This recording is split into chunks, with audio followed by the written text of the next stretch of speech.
오늘 우리에게 주신 하나님의 생명의 말씀은 신약성경 67페이지 마가복음 9장 2절에서 8절까지 말씀입니다. 엿새 후에 예수께서 베드로와 야고보와 요한을 데리시고 따로 높은 산에 올라가셨더니 그들 앞에서 변형되사 그 옷이 광채가 나며 세상에서 빨래하는 자가 그렇게 희게할 수 없을 만큼 매우 희어졌더라. 이에 엘리야가 모세와 함께 그들에게 나타나 예수와 더불어 말하거늘 베드로가 예수께 고하되 랍비여 우리가 여기 있는 것이 좋사오니 우리가 초막셋을 짓되 하나는 주를 위하여 하나는 모세를 위하여 하나는 엘리야를 위하여 하사이다 하니 이는 그들이 몹시 무서워하므로 그가 무슨 말을 할지 알지 못함이더라. 마침 구름이 와서 그들을 덮으며 구름 속에서 소리가 나되 이는 내 사랑하는 아들이니 너희는 그의 말을 들으라 하는지라. 문득 둘러보니 아무도 보이지 아니하고 오직 예수와 자기들 뿐이었더라. 아멘. 오늘은 마가복음 9장 2절에서 8절까지 말씀을 중심으로 신비로운 경험을 하시나요? 라는 제목으로 하나님 말씀을 선포합니다. 신앙생활을 하다 보면 과학적으로 증명되는 이것은 진짜 상식이 통한다라고 생각하는 과학적으로 증명되는 일상의 일들이 많이 있습니다. 예를 들면 내가 아침에 일어나서 숨을 쉴 수 있고 내가 아침을 먹을 수 있고 또 교회에 나올 수 있고 이런 일상적인 일들도 있지만 신앙생활 하다 보면 신비로운 이런 일이 어떻게 일어나지? 라고 생각하는 신비로운 기적들이 있다라는 것입니다. 믿습니까? 믿는 대로 되게 되어 있습니다. 홍해가 앞을 가리고 있을 때에 모세가 하나님께 기도하면서 이 어려움을 피하게 해달라고 기도했죠. 홍해가 갈려지는 역사가 일어났을까요? 안 일어났을까요? 이 신비로운 일들이 성경에서 말했던 것처럼 일어난다는 것입니다. 하나님이 함께 하시면 일어납니다. 여리고 성에 왔어요. 상식적으로 생각해 보면 말도 안 되는 일들을 하나님께서 이스라엘 백성에게 부탁합니다. 그냥 하루에 한 바퀴씩 여리고성을 하루에 한 바퀴씩 6일 동안 돌고 마지막 7일 때는 7바퀴 돌았어요. 그 소리를 막 질렀어요. 여리고성이 무너졌을까요? 안 무너졌을까요? 왜 무너졌는가 중요한데요. 여러분이 지금 밖에 가가지고 빌딩을 보고 아무리 소리 질러도 빌딩은 안 무너집니다. 하지만 하나님이 무너지신다고 해서 우리가 순종하면 하나님께서 무너뜨린 줄로 믿습니다. 이처럼 하나님이 하시면 신비적인 역사가 일어난다는 거죠. 예수님 당시에도 예수님께서 앞을 보지 못하는 그런 분에게 진흙을 이겨서 눈에다 바르고 실로암에 가서 깨끗하게 씻으라 그러니까 한 번도 보지 못했던 사람이 눈이 떠지는 거죠. 귀신 들렸던 사람의 귀신이 떠나가고 어려움이 있던 사람들이 회복됩니다. 누가 하셨을 때 가능할까요? 예수님께서 그곳에 계셔서 명령하시니까 그 일이 일어난다는 것입니다. 그럼 오늘날 우리에게도 이런 신비로운 기적들이 일어날까요? 안 일어날까요? 좀 찔리는 분이 있죠. 나는 한 번도 경험한 적이 없는데 일어난다고 말해놓고 나는 진짜 신비로운 하나님의 능력을 경험하고 사는가 하면 나는 너무 과학적이고 너무 이성적이고 혹시나 하나님께서 신비로운 경험을 해주려고 그러면 얼른 정신을 차리고 내가 이러면 안 되지 라고 현실로 돌아오는 분들이 있습니다. 여러분 성령의 능력을 신뢰하시기를 축복합니다. 하나님의 역사 일어난다는 것이죠. 오늘 본문에 보면 예수님은 죽음을 앞두시고 신비로운 경험을 보여주시고자 12제자들 중에서 특별히 3명을 엄선합니다. 베드로, 야고보, 요한 이 3명을 데리시고 며칠 길을 떠나서 신비로운 경험을 보여주십니다. 예수님께서 세 제자들과 함께 높은 산에 가셨을 때에 어떤 일이 생기는가 오늘 본문 2절과 3절 말씀을 우리 한번 함께 읽어보겠습니다. 시작. 엿새 후에 예수께서 베드로와 야고보와 요한을 데리시고 따로 높은 산에 올라가셨더니 그들 앞에서 변형되사 그 옷이 광채가 되며 세상에서 빨래하는 자가 그렇게 희귀할 수 없을 만큼 매우 희어졌더라. 세탁소 하시는 분 깜짝 놀랐죠? 놀라운 변화가 일어납니다. 예수님께서 우리 지난주 말씀에 가이사랴 빌립보라는 곳에서 베드로가 주는 그리스도시요 살아계신 하나님의 아들입니다 라고 고백하는 것을 듣고 이제 본격적으로 내가 예루살렘에 가면 고난과 그 다음에 죽임당함과 3일 후에 다시 살아나는 부활에 관해서 설명했습니다. 그러면서 예수님께서는 12명의 제자 중에서 제일 주님의 능력을 경험하고 앞으로 가장 큰 영향력을 발휘할 예루살렘 교회의 첫 번째 목회자 베드로, 그 다음에 예루살렘 교회 두 번째 목회자이면서 서바나까지가 섬겼던 야고보, 요한 계시록을 통해서 하나님의 때를 본 이 요한, 이 세 사람을 불러가지고 높은 산에 오릅니다. 세 제자만 데리고 높은 산.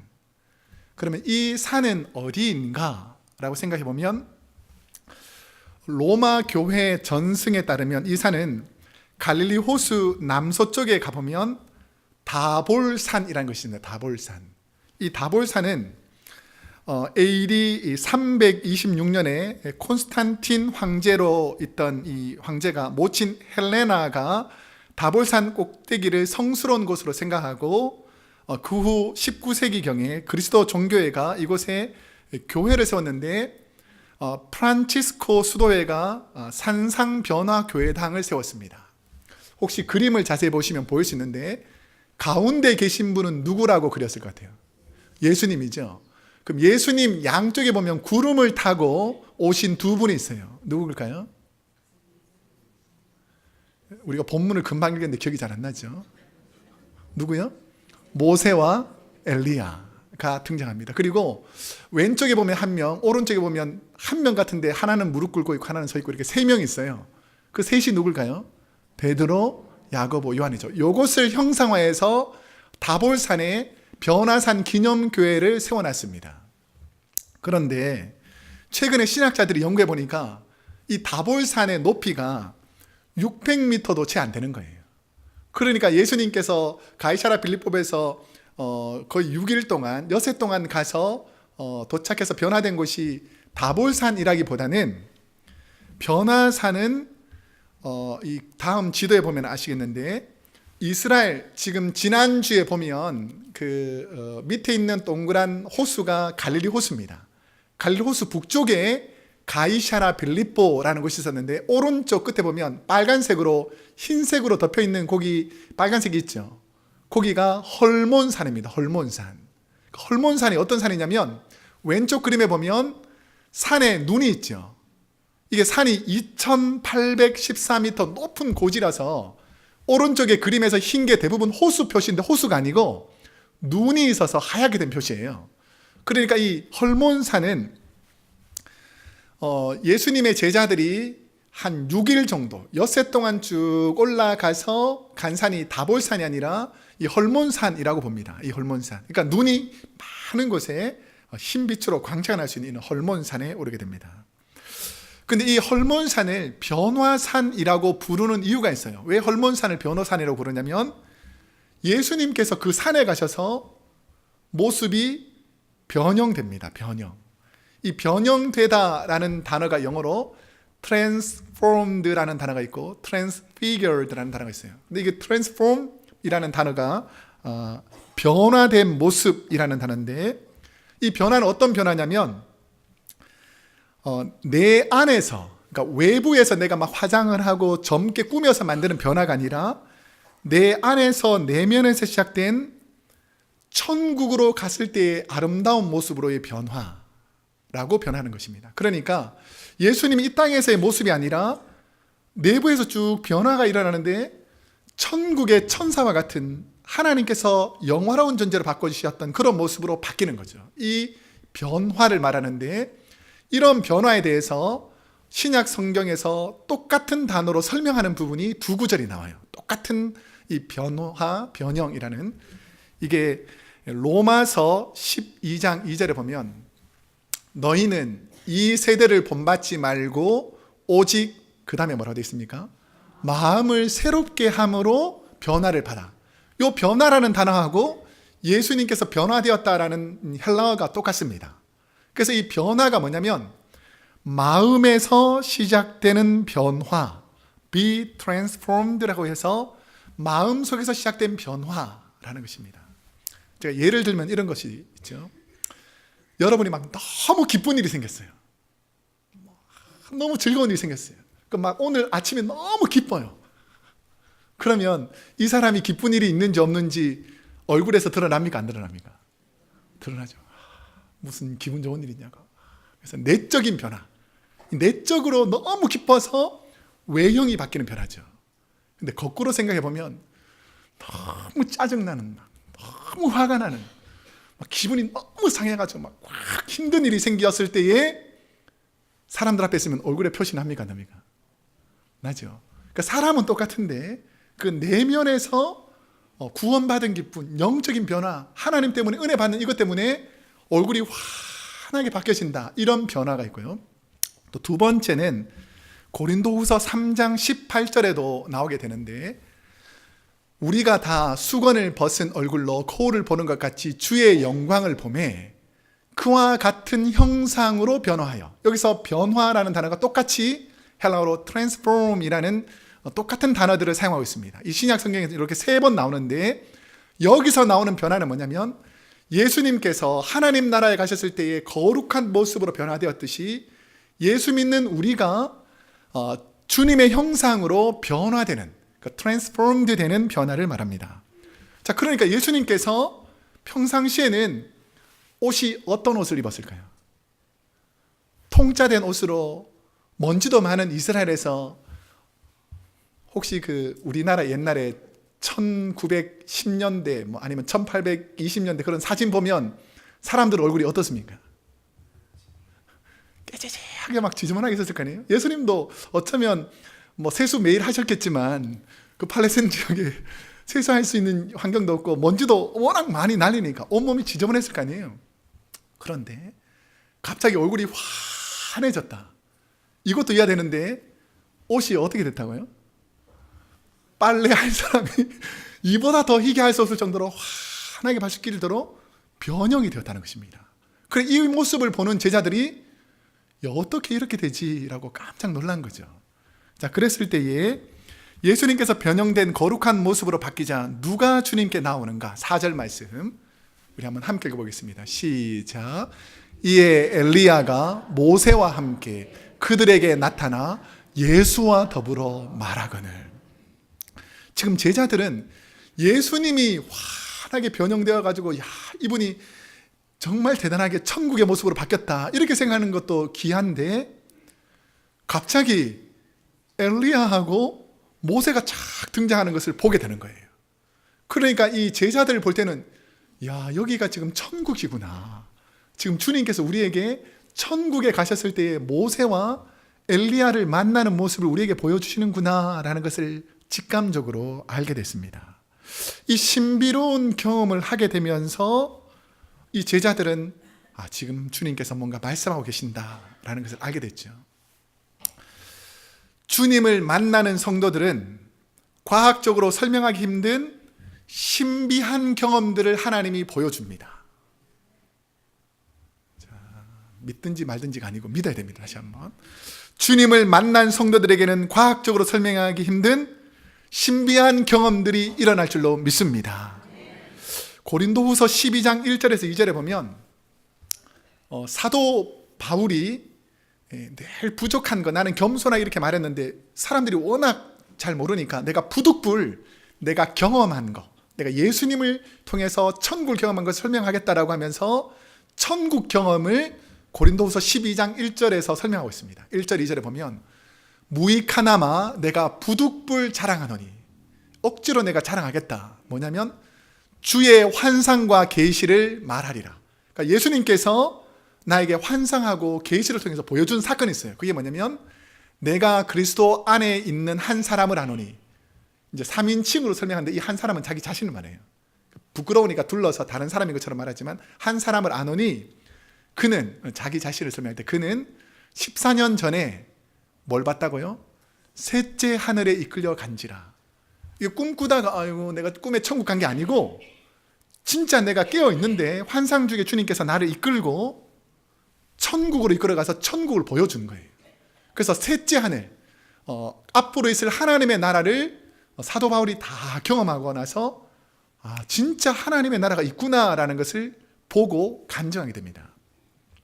똑같은 이런 현상들이 사도행전 10장 10절에서 12절에 보면 또 환상을 보는 한 사람인데 이 사람이 바로 베드로입니다. 베드로가 시장하여 먹고자 하며 사람들이 준비할 때에 황홀한 중에, 지금 분명히 식탁을 차려놓고 있는데 이 환경이 싹 바뀌면서 황홀한 중에 그 다음에 어떻게 됩니까?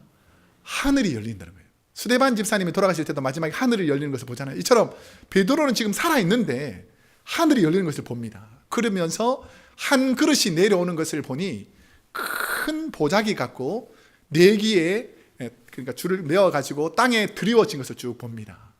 그러니까 이 베드로가 구원받았지만 유대인들에게만 구원이 임할 거라고 생각하고 이방인들에게 복음을 전하려고 하지 않을 때 하나님께서 주님을 통해서 베드로에게 직접 이 고넬료에게 복음을 전하는 환상으로 이 기도하는 시간에, 베드로가 기도하는 시간에 이런 것들을 보여주게 됩니다.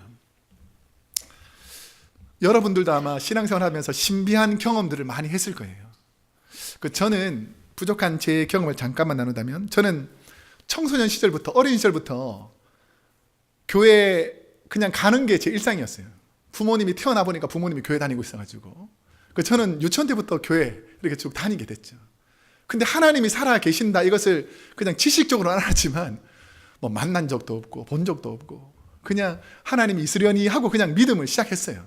그게 참 은혜죠. 하나님을 믿고 따라가는 거. 그러면서 신앙생활하면서 말씀 듣고 기도했는데 구체적인 증거를 제가 잘 못 찾았어요. 근데 저희는 정통 장로교고 오랫동안 장로교이기 때문에 저희가 어릴 때는 교회에서 박수도 안 쳤습니다.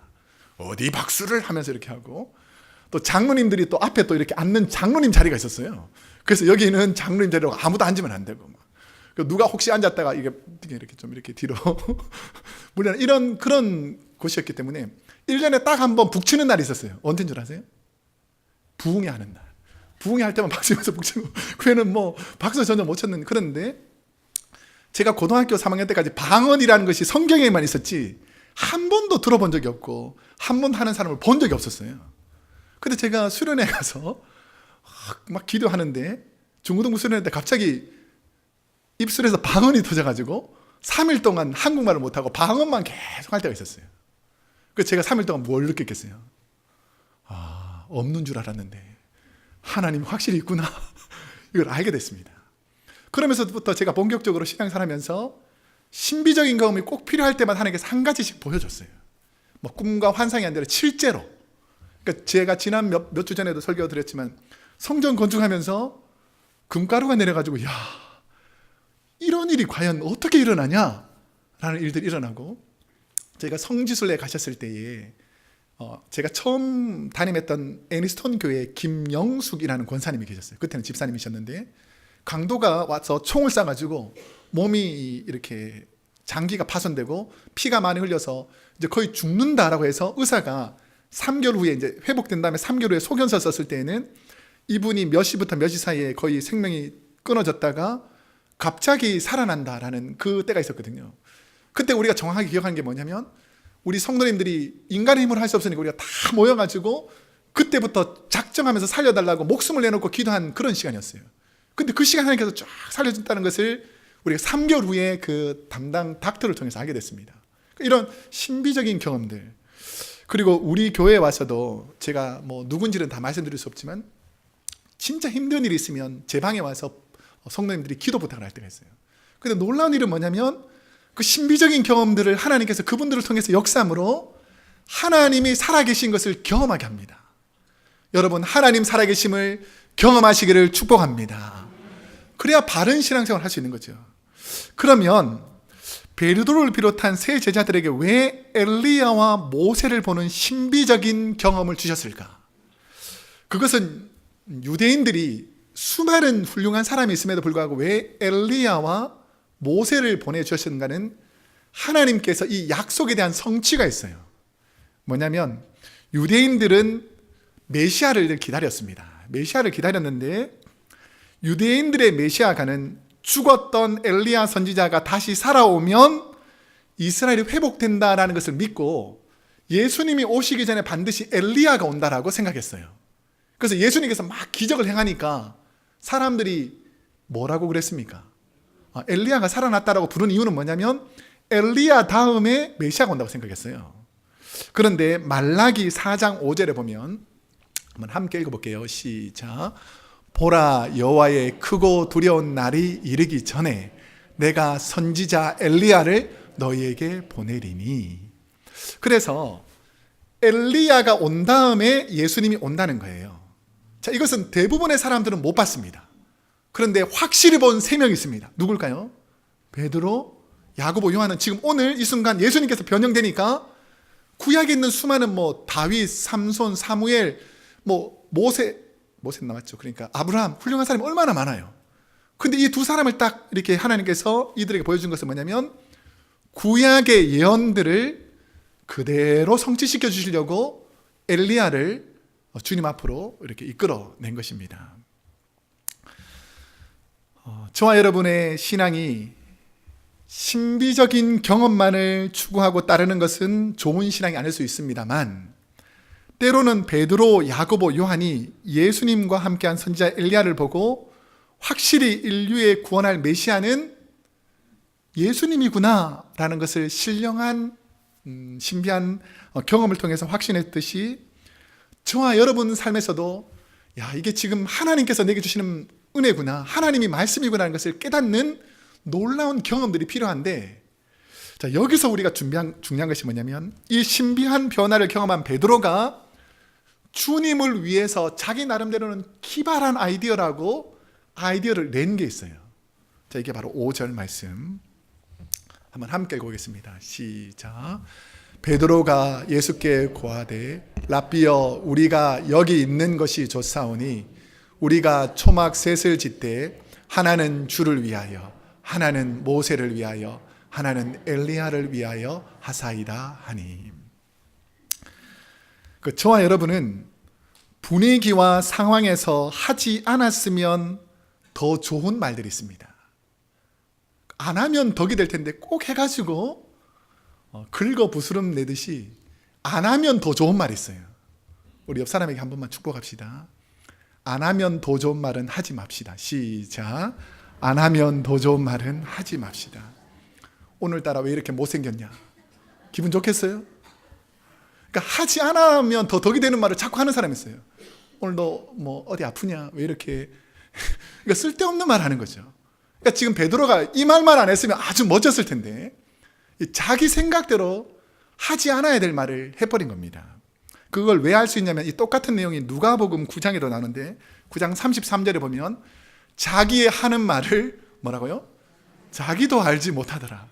그러니까 그냥 즉흥적으로, 감정적으로 그냥 분위기 좋으라고 한 것이라는 것을 알 수 있습니다. 한 여집사님이 친구들과의 모임에 다녀온 다음에 무척 화가 났습니다. 그러면서 남편을 확 째려보면서 이렇게 말했습니다. 내 친구는 생일이라서 남편한테 고급 화장품을 선물로 받았는데 당신은 내 생일 때 해준 게 뭐야? 라고 짜증이 나서 남편을 보고 말했습니다. 그러니까 남편이 미안해가지고 그래도 생일날 지난번에 우리 둘이서 맛있게 치킨 먹었잖아. 그러니까 여성이 더 화가 난 거죠. 아무 말 안 했으면 오히려 넘어갔을 텐데 치킨 먹은 걸로 이게 넘기려고 그러니까 더 화가 났어요. 그래서 그러면 치킨으로 때우려고 그랬냐? 라고 여성도 말 안 했으면 넘어갔을 텐데 또 한마디 더 거들다 보니까 어떻게 됐을까요? 분위기가 험하게졌습니다. 그러니까 남편이 또 이제 하나님의 은혜를 가지고 지혜를 발휘한 거죠.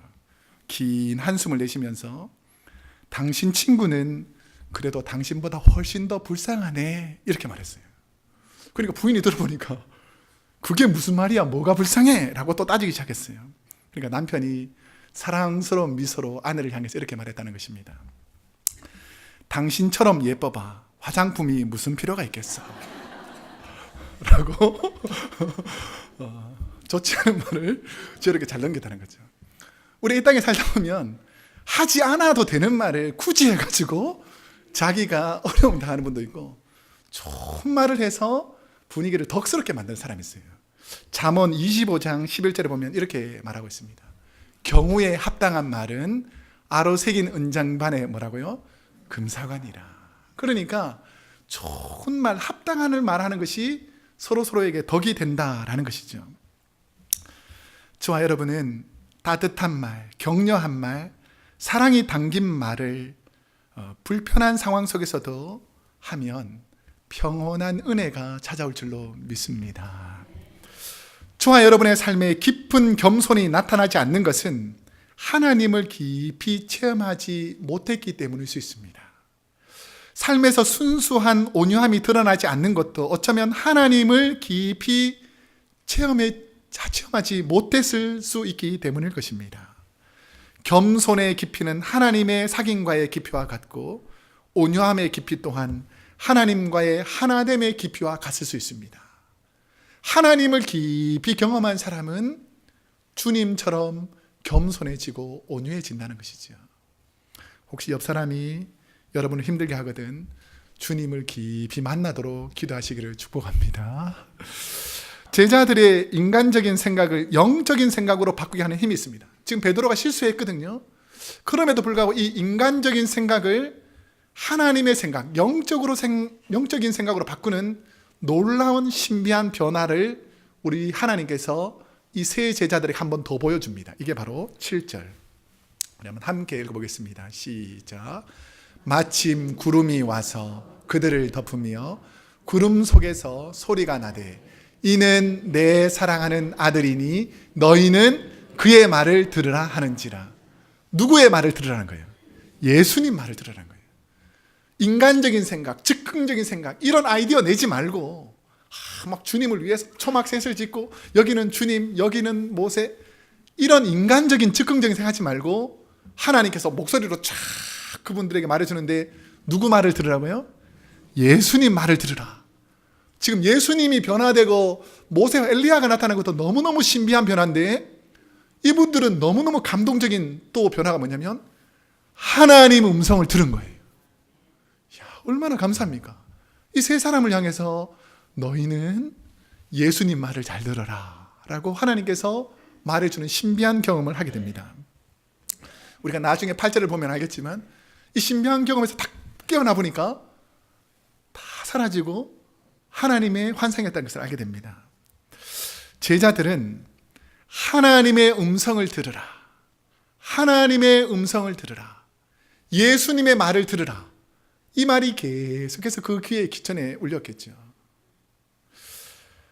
저와 여러분들도 감정적이나 여러분의 상황에 흥분해서 말하는 것이 아니라 주님이 우리에게 들려주시는 생명의 말씀을 듣기를 축복합니다. 우리가 생각해보면 저는 우리 크로스웨이 교회 성도님들이 즉흥적인 감정이 섞인 말이 아니라 사람을 살리는 하나님의 음성, 교회를 살리고 생명을 살리는 말을 할 때에 하나님의 역사가 일어난다는 것이죠. 제가 우리 교회 성도님들에게 늘 하는 말이 있습니다. 힘내세요. 잘 될 거예요. 하나님이 도와주십니다. 이게 하나님께서 우리에게 주신 귀한 은사죠. 우리 옆 사람에게 한번 이렇게 축복할까요? 힘내세요. 옆 사람이라는 것을 보고 하는 거예요. 다시 한번 힘내세요. 잘 될 거예요. 하나님이 도와주십니다. 이런 말들을 자꾸 하는 것이 하나님께서 죽어가는 영혼을 살리는 길이죠. 힘내세요. 잘 될 거예요. 하나님이 도와주십니다. 이런 믿음으로 기도하니까 하나님께서 역사하기 시작하더라는 것입니다. 자신의 경험과 인간적인 생각으로 가득 찬 분들을 바꾸는 힘은 바로 살아계신 하나님의 음성을 듣는 신비한 경험을 경험할 때입니다. 베드로가 감정에 취해서 주님이 이 땅에 오신 사명, 자신들이 제자로 훈련받은 이 사명을 한꺼번에 다 잊어버리고 그냥 여기다 초막셋을 짓고 우리 여기서 삽시다. 이건 마귀들이 주는 생각이죠. 우리는 신비적인 경험을 경험하고 이제 제자로 살아가야 합니다 라는 것이 바로 하나님이 우리에게 주신 영적 기적이라는 것입니다. 이제 말씀을 맺겠습니다. 여러분은 저와 여러분의 삶에 허락하신 신비한 영적 경험을 체험하고 삶에서 어떤 변화가 시작되고 있습니까? 여러분, 기도해야 바뀝니다. 내 모난 부분, 내 영적으로 나약한 부분, 이 세상에 병들고 늘 과학적으로, 감성적으로, 이성적으로 사는 이 내 의지는 하나님께 기도하면 하나님께서 바꿔주십니다. 여러분 자녀들 잘 되길 원하죠? 자, 1번 잔소리한다. 바뀔까요? 안 바뀔까요? 그래, 해주고 싶은 거 다 해준다. 바뀔까요? 안 바뀔까요? 안 바뀝니다. 여러분, 자녀의 손을 잡고 매일 새벽마다 자녀를 위해서 기도하면 하나님께서 바꿔줄 줄로 믿습니다. 내가 원하는 대로 자녀가 되는 것이 하나님 뜻이 아니에요. 때로는 굴곡이 있고 때로는 시련이 있고 때로는 아픔이 있어도 하나님이 원하시는 대로 되도록 기도하는 것이 우리의 기도가 되기를 원합니다. 하늘의 미랄이 하늘 그대로 있으면 아무 소용이 없잖아요. 근데 예수님께서는 이 하늘의 미랄이 땅에서 썩어지면 우리가 볼 때는 아무것도 아닌 것 같은데, 우리가 기도로 썩어지고 우리가 헌신으로 썩어지고 우리가 낮아지면 우리를 통해서 하나님께서 수많은 결실을 이루어줄 줄로 믿습니다. 우리 그 하나님의 은혜가 오늘 저와 여러분에게 임하기를 축복합니다.